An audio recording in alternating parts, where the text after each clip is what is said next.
Señor, toma mi vida nueva antes de que la espera desgaste años en mí.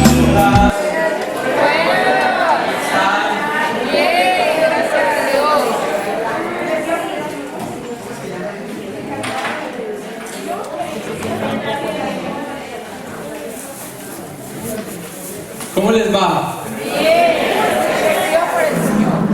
Amén, qué bueno, me alegra muchísimo. Yo también estoy muy bendecido por el Señor y los voy a invitar a que iniciemos con oración, entregándole al Señor este encuentro de lección divina en el nombre del Padre, del Hijo y del Espíritu Santo. Amén.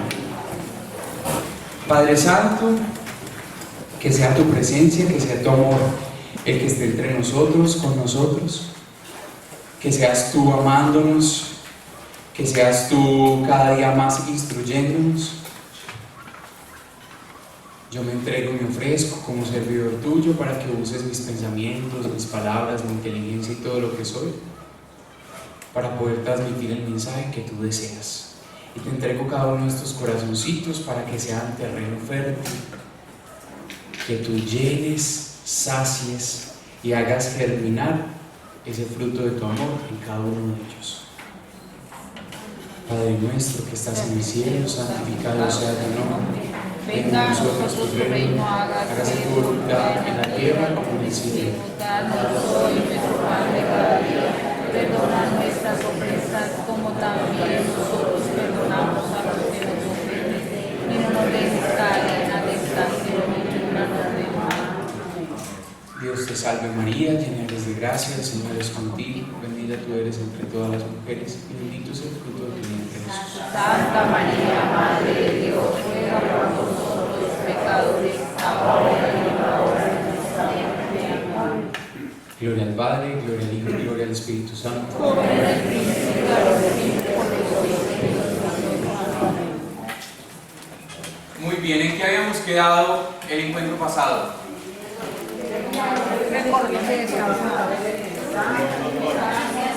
Recorriendo un día con Jesús, pero ese...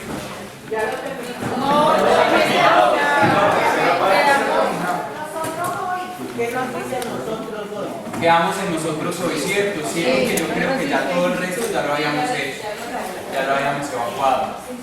Bueno, muy bien, entonces terminemos con esa parte, nosotros hoy. A ver, cuénteme, ¿qué pasó con ese nosotros hoy?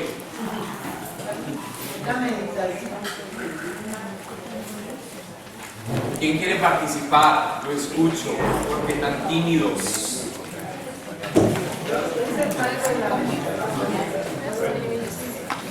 Dale adelante, sí. Jesús no se queda quieto, viaja por las aldeas a predicar su evangelio sobre el reino de Dios y lo hace con mucha autoridad.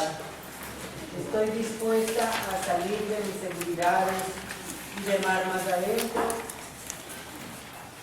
Estoy dispuesta a conocer a Jesús para poder transmitir su palabra con veracidad, con total disposición.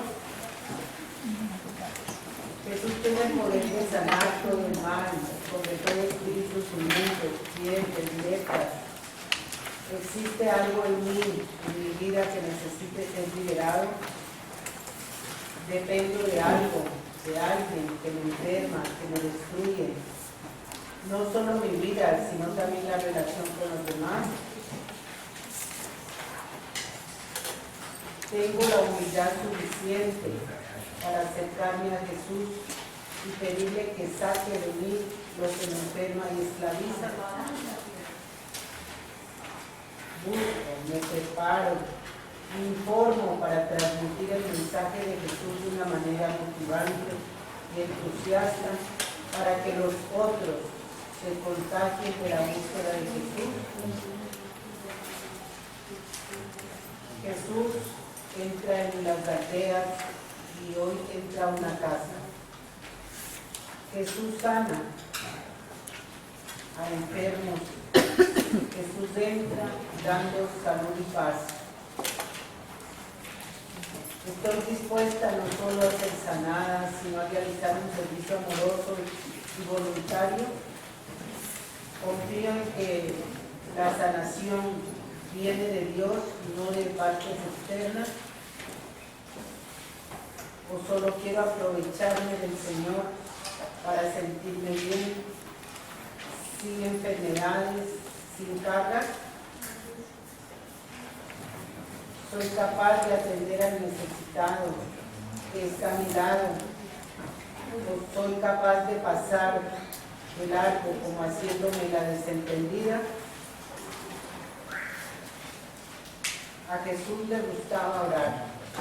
Saco tiempo, no solo yo saco tiempo para recitar mis oraciones, sino que mi tiempo en realidad es para entablar mi relación personal con Él.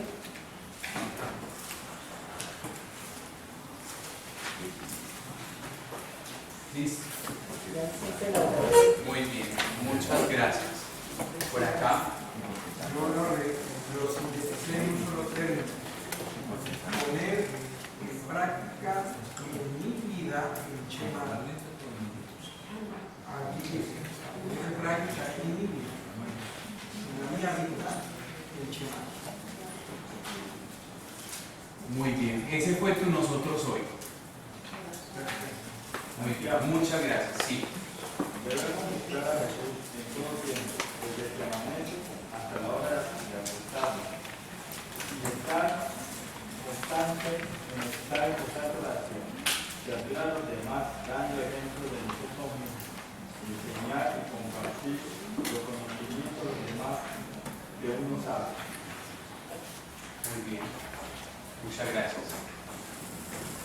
¿Quién más nos quiere compartir en nosotros hoy? Sí. Dios me sigue manifestando de una manera clara en mi vida con milagros todos los días. Me corresponde responder a ese amor incondicional con acciones concretas con mis semejantes. Me comprometo, allá hago un compromiso personal de algo de una situación que tengo que debo atender.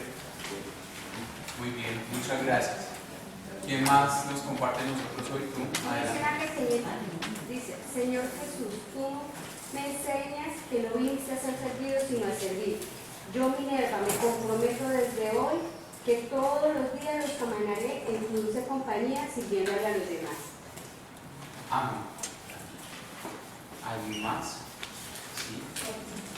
Esta lectura me dice que Jesús hacía sus obras el día sábado para ayudar a los demás. Tengo que estar dispuesta a servir en todo momento. Muy bien, muchas gracias. ¿Quién más? Yo quiero escuchar a esos que no participan. Yo, Jorge, y desde mi experiencia de fe, el día que por primera vez, a través de un grupo de oración y al escuchar la palabra de Dios, me di cuenta de que estaba enfermo por mi pecado, y después de un proceso en el conocimiento del Evangelio, pude tener un encuentro con el Señor, y como la suegra de Pedro, fui sanado y liberado de la adicción al alcohol, y me he levantado a servirle al Señor en mi comunidad parroquial. Y por tal motivo estoy aquí con la intención y propósito de formarme, seguirlo y amarlo, y ser un instrumento para que otros lo conozcan y lo sigan. Última.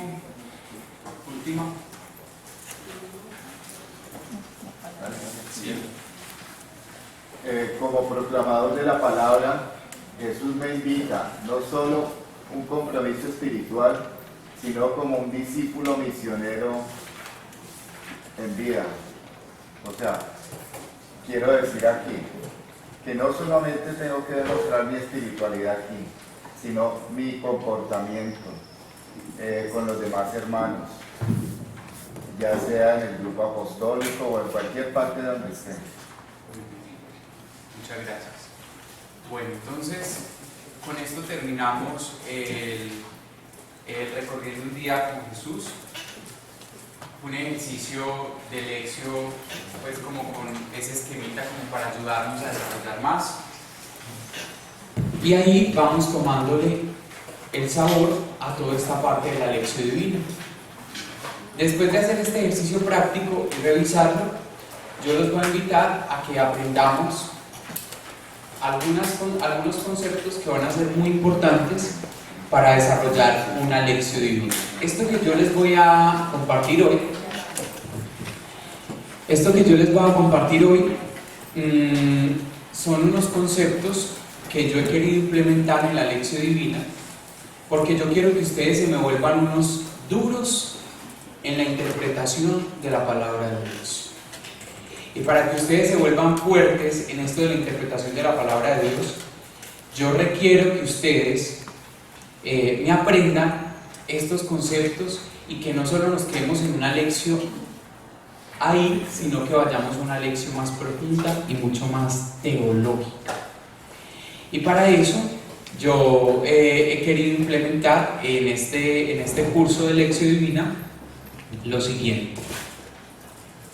Acá están los puntos de la lección: pedir Espíritu Santo, lectura, meditación, oración y contemplación, que ya han sido explicados, ya hemos hecho algunos ejercicios prácticos. ¿La lectura qué es? Leer el texto en el contexto. ¿Y eso qué implica? Verbos, acciones, personajes, lugares, tiempos, leer lo que hay antes, leer lo que hay después, ¿cierto? Toda esa parte. Entonces, en esa lectura, yo les voy a compartir hoy un término que es un término mucho más técnico y se llama exégesis. Porque el segundo punto de la lección es como una exégesis de la palabra de Dios. Tranquilos, ahorita les explico bien lo de exégesis. El segundo punto de la lección es como una exégesis de la palabra de Dios. El segundo punto de la lección. ¿Cómo así que exégesis? Que no es lo que nosotros querramos decir, es lo que el texto trae como mensaje desde hace más de 2000 años en sí. Y nosotros tenemos que descubrir, develar ese mensaje para luego entrar en una meditación, para luego ver qué nos quiere decir ya el texto a mí propiamente y qué reflexión le saco yo a ese texto. Hay algunas personas que yo todavía noto muy confundidas en estos dos, que la lectura me la siguen haciendo como si fuera una meditación, o en la lectura simplemente lo que me están haciendo es, están repitiendo el texto. Entonces, lectura quiere decir que Jesús caminó por Galilea. Eso ya no lo dijo la Biblia, o sea, lo estás repitiendo otra vez. No estás diciendo algo que, o sea, estás repitiéndome lo mismo que está ahí en la palabra. Esta lectura tiene que ver con algo más allá.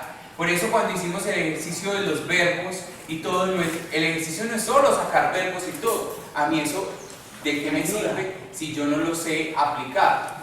Cuando yo saco los verbos y todo eso, a mí me da unos datos, me tira una información, como lo vimos en Recorriendo un Día con Jesús. Muchos verbos, Jesús es muy activo. Galilea es una región importante donde había muchas dificultades sociales, como lo vimos. La casa de Pedro, que eso no lo alcanzamos acá a analizar, pero es bueno que lo sepamos. Paso de la sinagoga al lugar público, a la casa, al lugar privado, al lugar familiar.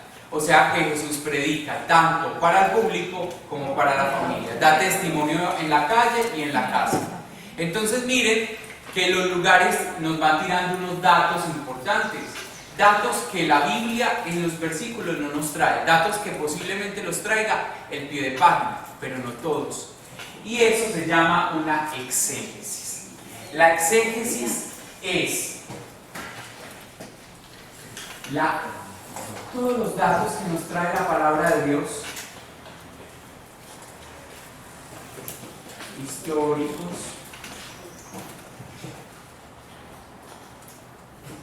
culturales, sociales, antropológicos,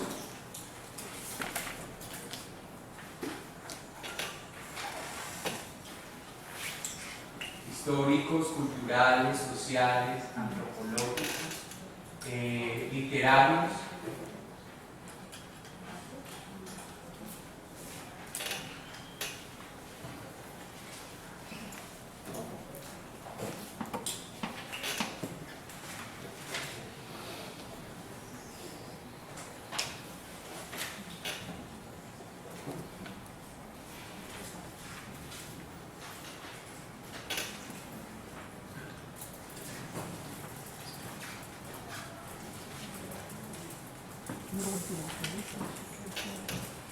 Literario.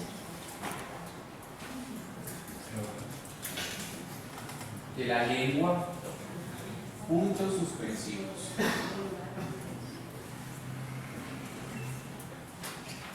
Por eso el segundo punto de la lección lo podríamos llamar acá entre nosotros, que estamos estudiando, que es la exégesis de la palabra de Dios. El segundo punto, que es la lectura, podríamos decir en unos términos técnicos, que es la exégesis de la palabra de Dios, del texto bíblico, que es la exégesis. Repito, ¿qué es la exégesis? Es la manera como se interpreta la palabra desde la historia, la cultura, lo social, lo antropológico, lo literario.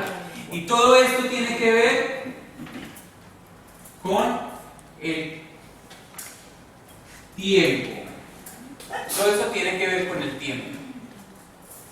¿Por qué tiene que ver con el tiempo? Pues si es histórico, tendría que pensar hace 2000 años cómo era la antigua Palestina, cómo era que vivían las gentes. Por ejemplo, ustedes han escuchado un texto bíblico que hay un señor disque paralítico y llegan por el techo y tiran al tipo paralítico por el techo. Oiga, mire, yo casi no entiendo ese texto y les voy a confesar la verdad, ese texto lo entendí bien hace 2 años, de mis 10 añitos que llevo caminando con Dios. Y lo entendí hasta hace poquito porque yo no entendía cómo carajos era que desbarataban el techo, que le quitaban las tejas, que tenían la fuerza 3 tipos para quitar todo el techo y poderlo bajar por ahí y romper, y justo que ahí abajo el lugar estaba lleno de gente, o sea que le caía todo encima y yo no podía entender eso. Y a mí ya luego en una lección divina que me pusieron a dar ese tema, y yo era, pero yo cómo voy a dar ese tema y qué es lo que voy a hacer, y entonces empecé a estudiar, a leer y haciéndole lección. Pues solo la exégesis fue la que me ayudó a entender eso. Solo la exégesis, lectura, exégesis me ayudó a entender eso. ¿Y a través de qué me lo ayudó a entender? A través de la parte cultural. Porque me di cuenta que en la época de Jesús, eso eran casi como unas chocitas. Era, por decir, las paredes, que no eran como estos muros de ahora, y esto era un material, como decir, paja, ese tipo de cosas, como sí, tipo choza. Y entonces, por fin entendí que toda esa paja y ese material era fácil de correr hacia los lados, y de ahí fue que bajaron al tipo donde estaba esto lleno de gente. Si no, yo no hubiera podido entender esto, porque yo decía techo, tejas, yo no podía captar el mensaje. Y eso solo lo entendí, plancha, muy bien. Y eso solo lo entendí a través de esto. La exégesis me reveló ese dato. Después de que yo entendí eso, ustedes dirán, bueno, Santiago, pero usted es un mundo también. Porque el enfoque era que él lo sanó, que qué belleza, que caminó, que no sé qué, sí, pero a mí no me deja tranquilo ese dato del techo. Sí, que lo juro, está muy bien, pero yo me quedé trancado en el techo. Y me quedé trancado en el techo porque para mí el techo ya no funciona como para la época de Jesús.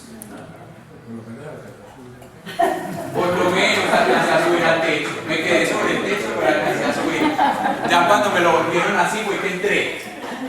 Y entonces, miren que eso se da uno cuenta a través de la exégesis. De la exégesis. Si a mí los estudios culturales y antropológicos no me hubieran revelado que en esa época vivían en tal manera, que eran casi chocitas, y todo lo demás, a mí me hubiera estado muy difícil entender el texto. Ahora les estoy hablando de un dato que puede ser medianamente superficial, pero hay unos datos que son esenciales para entender un texto bíblico, y que si uno no tiene una buena exégesis, uno no va a poder llegar a una buena meditación. Y eso no es lo peor. Uno luego los va a transmitir de una manera muy pobre, los textos bíblicos. Santiago, eso nadie lo sabe allá afuera, eso poca gente lo sabe. Esa es una de nuestras realidades de la iglesia. Pero bueno, repito, afortunadamente está este acá y nosotros vamos a multiplicar esta información y estamos empezando con un cambio acá, por lo menos en Cali, a través de esto. Bueno, sé que hay otros lugares también que prestan esto. Ya vi que tu mano está levantada y cada un segundo termino esta idea.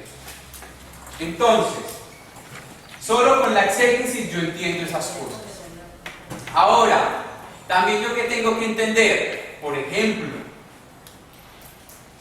es importante saber que en la época de Jesús, por ejemplo,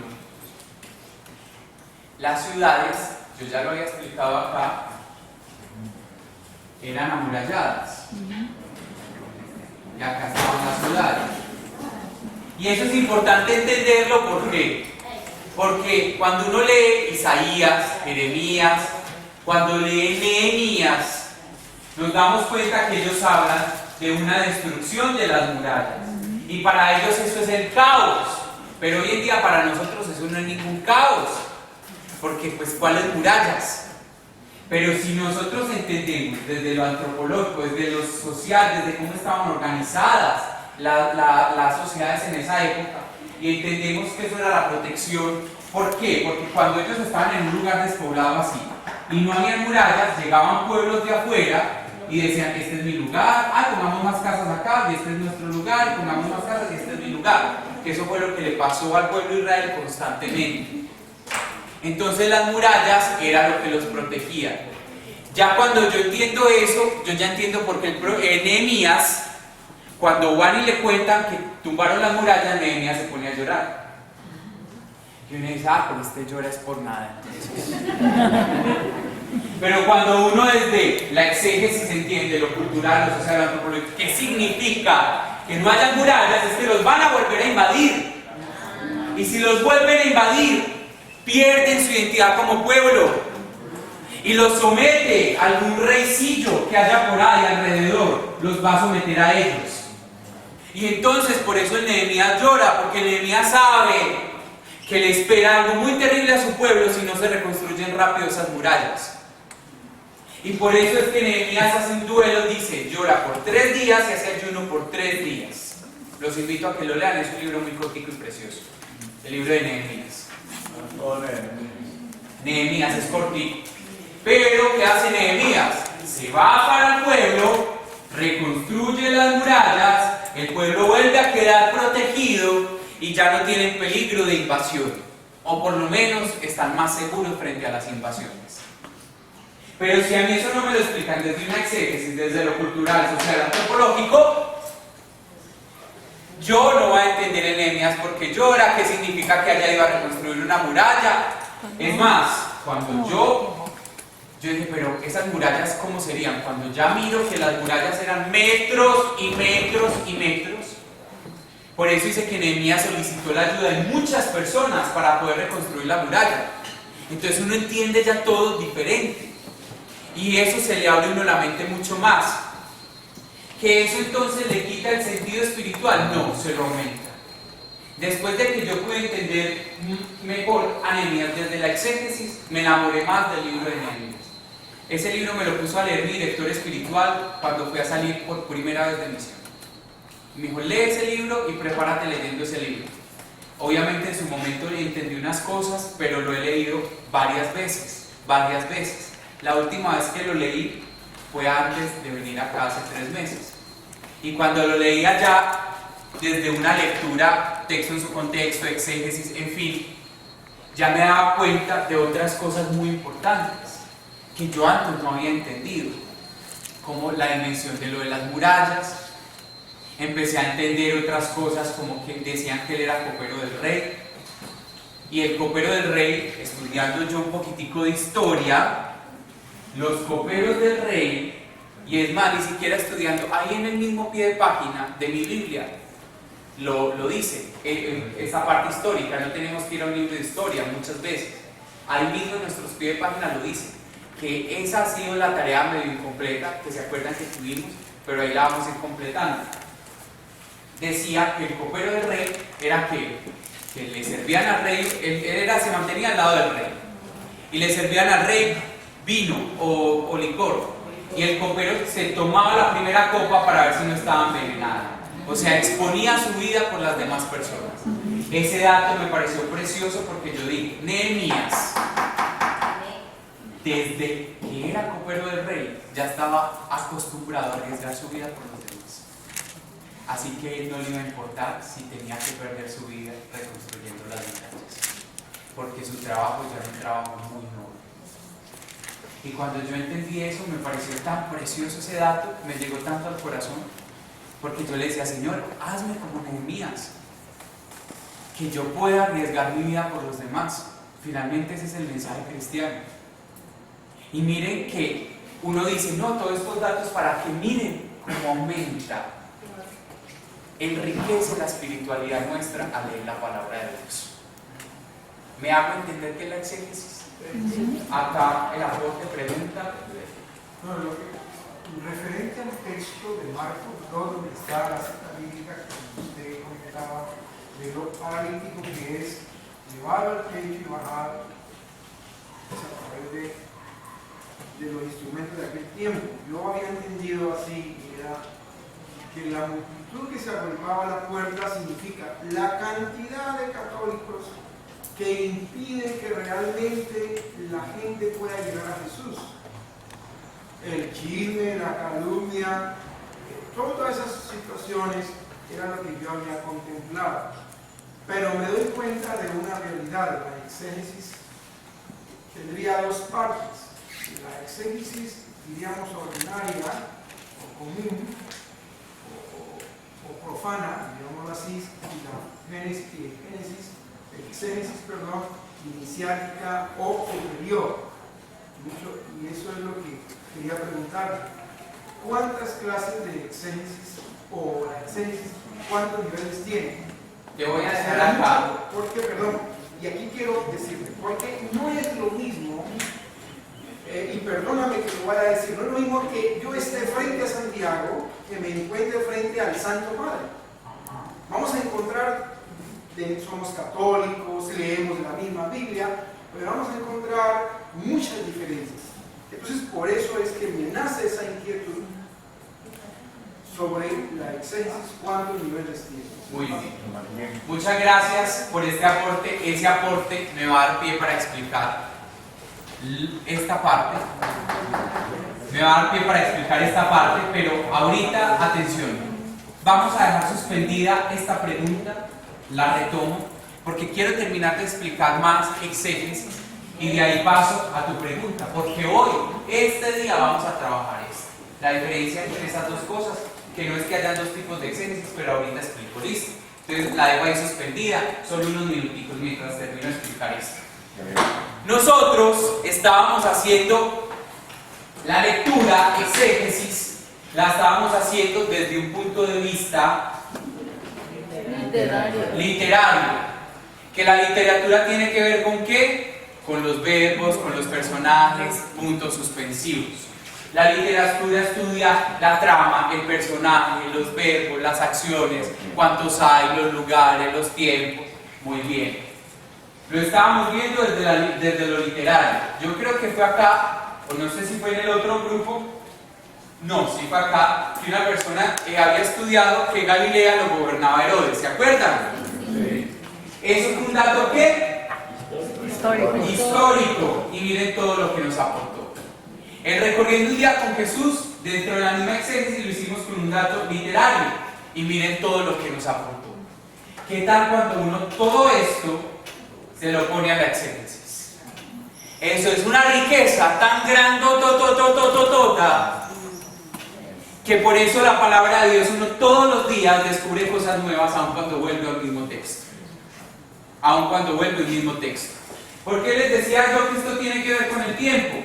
Porque lo social era diferente en la época de Jesús, en la época en que se escribieron los textos bíblicos a esta época. Lo histórico, lo cultural, lo antropológico, lo literario, no. La parte del lenguaje.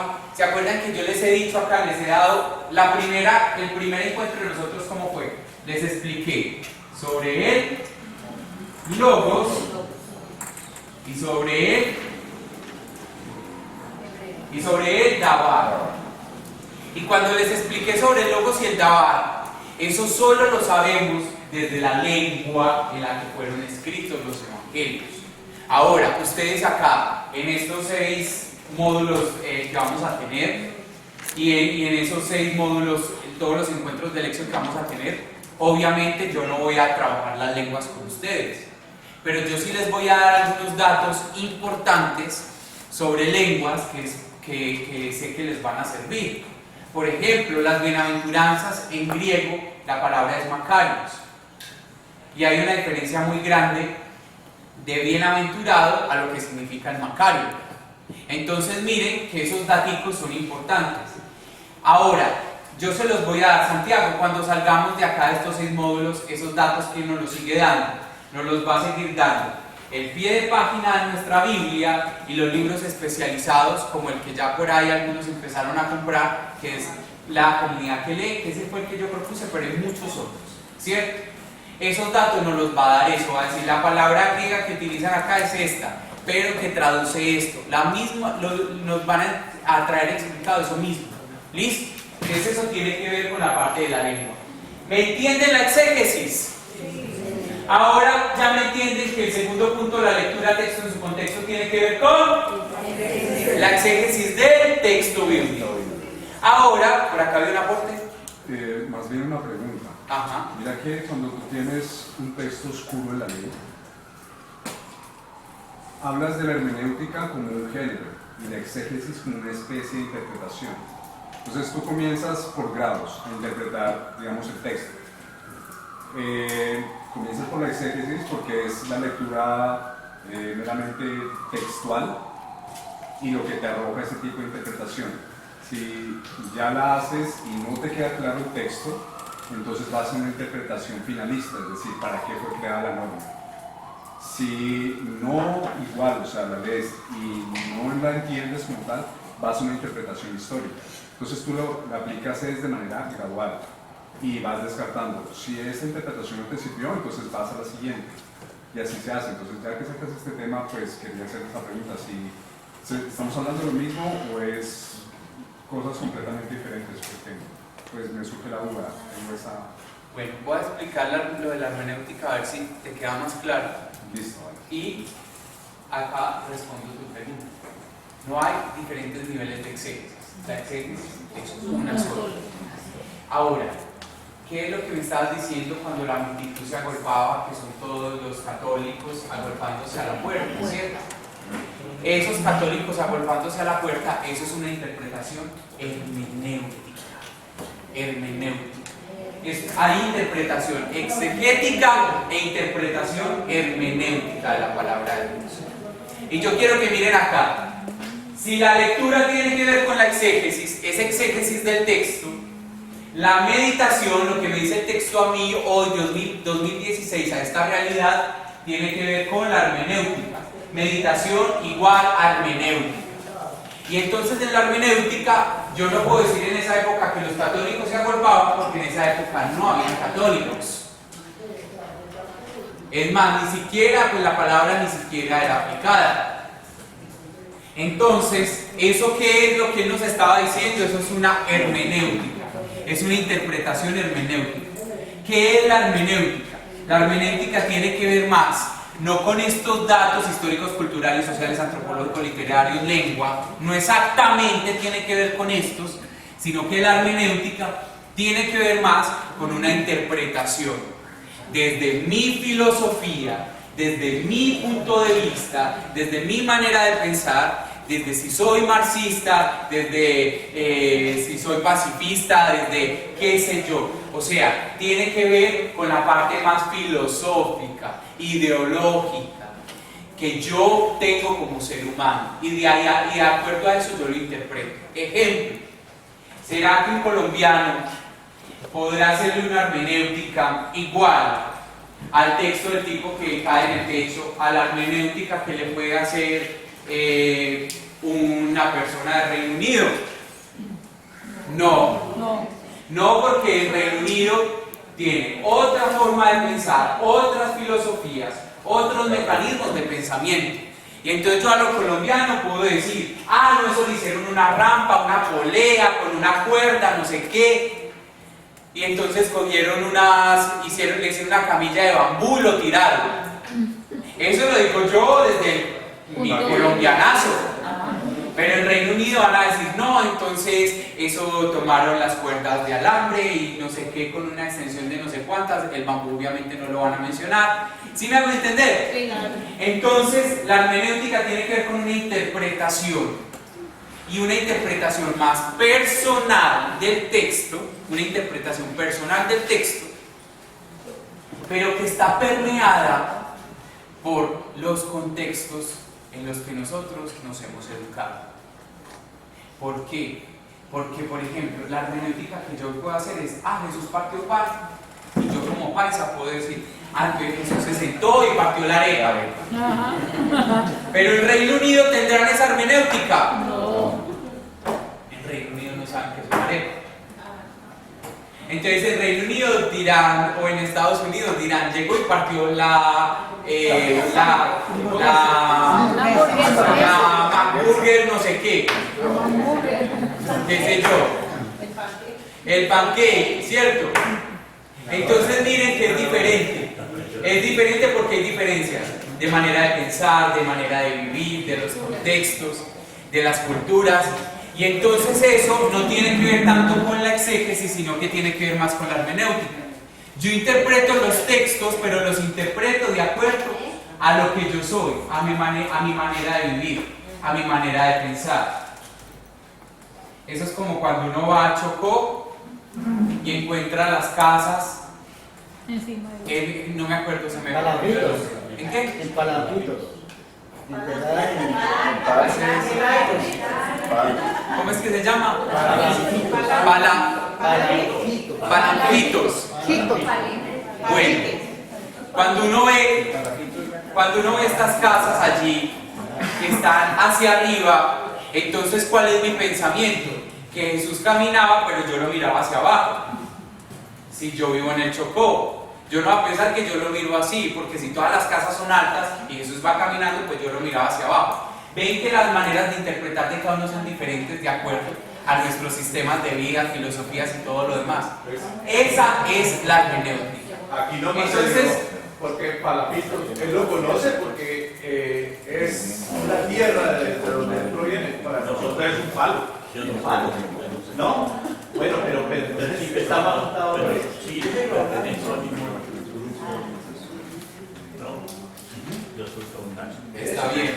Está bien. Entonces, atención, la idea acá es esta.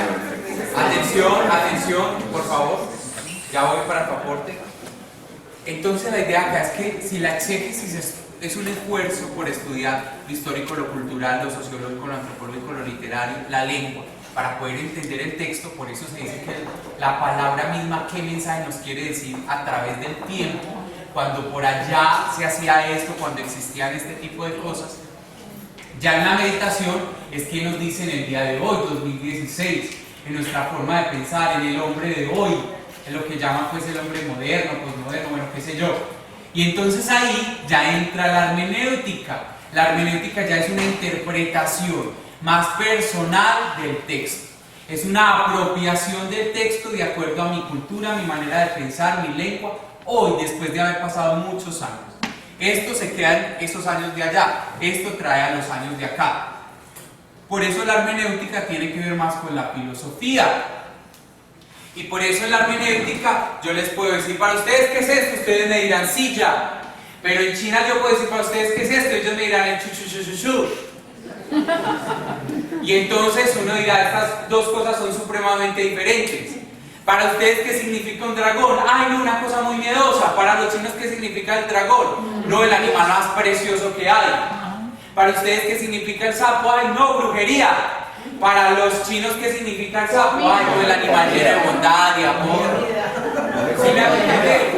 Para nosotros, ¿qué significan las cucarachas? Hay que fumigar. Para ellos, ¿qué significan las cucarachas? Tenemos el postre del almuerzo. ¿Me entienden o no? Sí. ¿Me entienden o no que la hermenéutica? Aporte.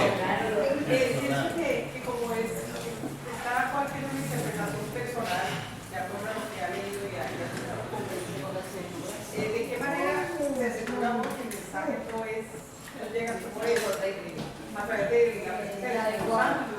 A través de la exégesis. Por eso, si tú te saltas el segundo punto y no haces una buena exégesis en el segundo punto de la lección, tu hermenéutica va a ser una interpretación totalmente acomodada a lo que tú crees, a lo que tú piensas. Y nosotros tenemos el complejo de Adán, que nosotros nos creemos el primer hombre en la tierra. Y el complejo de Adán es que como nos creemos el primer hombre en la tierra, entonces creemos que esta forma de vivir es la única que existe. Que la forma en que nosotros nos comportamos es la única manera que hay en el mundo. Y eso nos hace, aparte de orgullosísimos y muy soberbios, nos hace personas muy cerradas y con poca capacidad de entender que Dios hizo cosas muy diferentes, muy diversas, y que la humanidad se ha desarrollado de maneras tan distintas que mi verdad no es la única que hay. La única verdad obviamente es Dios, pero es una verdad que traspasa muchas maneras de vivir, culturas, lenguas, estilos de vida, muchas formas. Y entonces por eso la palabra de Dios nos abre, no nos cierra, la palabra de Dios nos abre, pero nos abre en la medida en que la interpretamos de una manera adecuada. Por eso esa pregunta que tú haces es fundamental desarrollar. Lo que más se demora uno haciendo una lección es en el segundo punto.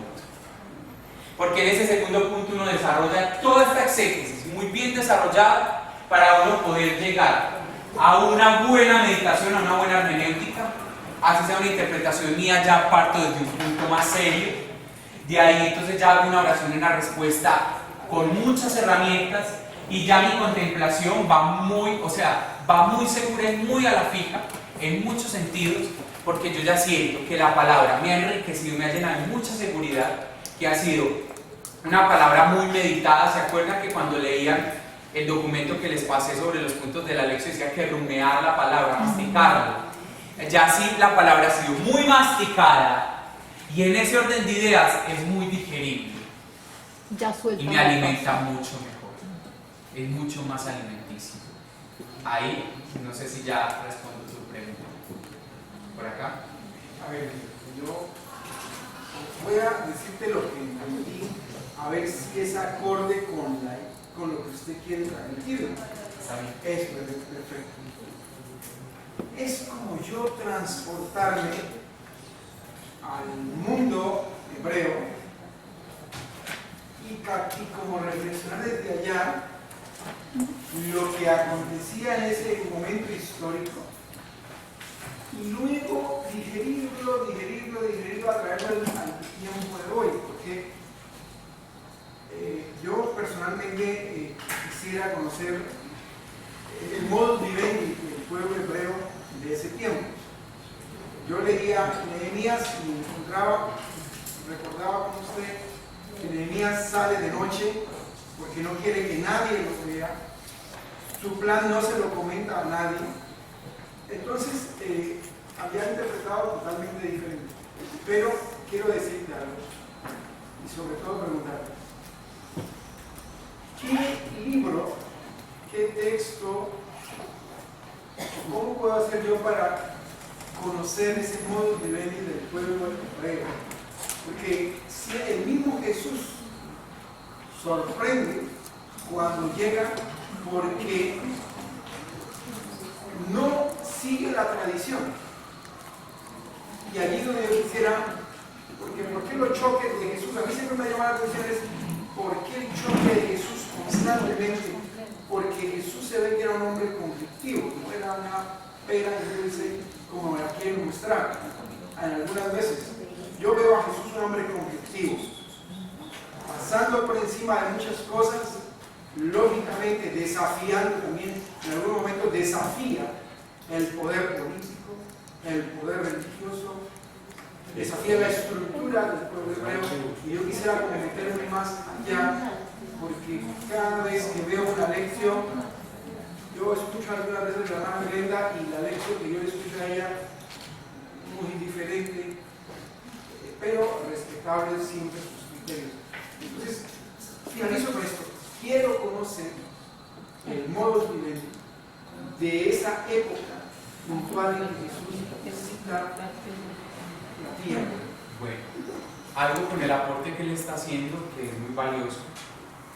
Bueno, lo primero, Jesús no es que no haya seguido con la tradición, corrijo esa parte. Él le da plenitud a la tradición. Él mismo lo dice: yo no vine a abolir nada, pero yo sí quiero que ustedes entiendan estas cosas de otra manera, porque ustedes han malinterpretado la ley de tal modo que ya esto se volvió una esclavitud y no, la ley se hizo para dar libertad, pero ustedes se están esclavizando y están esclavizando a otros en esta ley. Ustedes empezaron a darle culto a Dios, pero le terminaron dando culto a otras cosas que son más externas e internas. Entonces él no llega a abolir o a cambiar la tradición, él llega a darle un nuevo significado a la tradición, a resignificar la tradición. Y entonces él no quita el Dios de los judíos, solo que él le dice a los judíos, les dice: un momento, voy a poner palabras acá, actuando un poquito, hermanos, porque él también era un momento, hermanos míos, judíos. Lo que pasa es que ustedes ven a Dios muy lejos, pero Dios es un papá muy cercano. Dios es mi papá y él me cuida. Él no es un Dios lejano. Entonces, cuando él empieza a mostrar eso, no termina con la tradición, no rompe con la tradición. Él lo que hace es que resignifica la tradición judía. Y entonces ahí hay como un tipo de cisma, porque unos judíos dicen: esa resignificación que Jesús le está dando es totalmente hereje, es totalmente falsa. Él quiere venir a cambiarnos todo, y nosotros como estamos muy bien. Y hay otros que dicen: wow, esta manera que Jesús me está mostrando de vivir la fe es tan valiosa que yo me quiero pasar a esa manera de pensar. Y entonces de ahí empieza una división que empieza a tener unas fisuras y una fricción, que esa fricción lo que lleva es a que tomen la decisión de eliminar a Jesús. Y como Jesús no estaba dispuesto a dar su brazo a torcer, porque él sabía que este proyecto era grande, que iba a trascender, él por eso se fue hasta al final, hasta la última consecuencia, en esa fisura y en esa fricción que había tan tremenda. Eso quiero aclararlo acá, como para que nos quede la idea. Que Jesús era un Jesús de amor, cariñoso, tierno, es muy probable, pero que era un tremendito también es muy probable. ¿Por qué? Porque solo un temperamento y un carácter fuerte podrían llevar a cabo un proyecto con una cultura tan tremenda y con unas contradicciones tan grandes, ¿cierto? Eso por un lado. Por otro lado, el siguiente aporte que hiciste, la pregunta: ¿cómo podemos investigar más sobre la época de Jesús? El libro de Joseph Ratzinger, que se llama Jesús de Nazaret, ese libro tiene muchos datos importantes, históricos, culturales, antropológicos, sociológicos, de la época de Jesús. Es grandototote, es gordototote, creo que tiene varios tomos, pero si quieres saber mucho más y meterte en toda la cultura y desarrollar mucho más esta parte, atención, para llegar a una mejor hermenéutica, te aconsejo y les aconsejo el libro Jesús de Nazaret de Joseph Ratzinger, que es una de las obras muy conocidas por él, porque él es un histórico, o sea, el Papa Emérito tenía esta parte muy desarrollada, y ese fue el gran aporte que él le dio a la iglesia, entre otros, pero este fue uno de los grandes aportes que él le dio. ¡Atención! El segundo punto de la lección, ¿cuál es? Y la lectura viene siendo la ¿qué? Y el segundo punto es la que viene siendo la. ¿Nos queda claro el concepto de exégesis hermenéutica? ¿Sí o no? Sí. Levánteme la mano quien tiene dudas todavía sobre la diferencia entre estos dos. Bien levantadita, no importa. Listo. 1, 2, 3, 4, 5, 6. Muy bien. No se me preocupen, que vamos a hacer como algún ejercicio para poder identificar exégesis y hermenéutica. ¿Listo? Antes de que se me vaya, nos va a quedar una pequeña tareita para el próximo sábado. Y esa pequeña tareita Levante la mano quien tiene ya este libro. ¿Qué le lee como leer? La mayoría, me alegra mucho. Si ustedes ya lo tienen, les voy a decir qué página. Si no lo tienen, yo le dije a Kate que para los que no tenían, sacara copia. Entonces Kate tiene la copia ahí abajo, listo. Para los que tienen el libro, les voy a pedir el favor de que me lean desde la página 53 hasta la página 57. Son 3 paginitas, miren, 3 nomás. Página 53 a la página... Escuchen. No preguntemos lo mismo que yo estoy diciendo acá, escuchemos. De la página 53 a la página 57. Nos vamos a dar cuenta que nos van a darnos, esto habla sobre los géneros literarios. Yo sé que todavía ustedes tienen dudas sobre los géneros literarios. Acá nos van a hablar qué son los géneros literarios y nos van a poner ejemplos con textos bíblicos de los géneros. Por ejemplo, los relatos de género histórico. Dice, ejercicio, leer Isaías 16 del 1 al 13. Entonces ahí trae todos los ejercicios. Son 9 lecturas de textos bíblicos y cada una de esas lecturas nos trae un género literario diferente, o sea, 9 géneros literarios distintos. Yo quiero que ustedes me lean estas 3 páginas del libro y vayan al texto bíblico, lo abran y identifiquen el género literario que nos están mostrando acá. Ese es el ejercicio que tenemos que hacer. Los que no me compraron el libro, tranquilitos, yo sé que hay gente que no lo pudo comprar. Catherine tiene abajo las copias. Los que ya tienen el libro, no reciban la copia por favor, para que le podamos ceder esa copia a alguien que verdaderamente lo necesita. Esa es la tarea para el próximo sábado. El próximo sábado explicaré más, o sea, revisaremos acá los ejercicios de los géneros literarios y seguiré explicando un poco más de hermenéutica, etc. Dios los bendiga. Llévame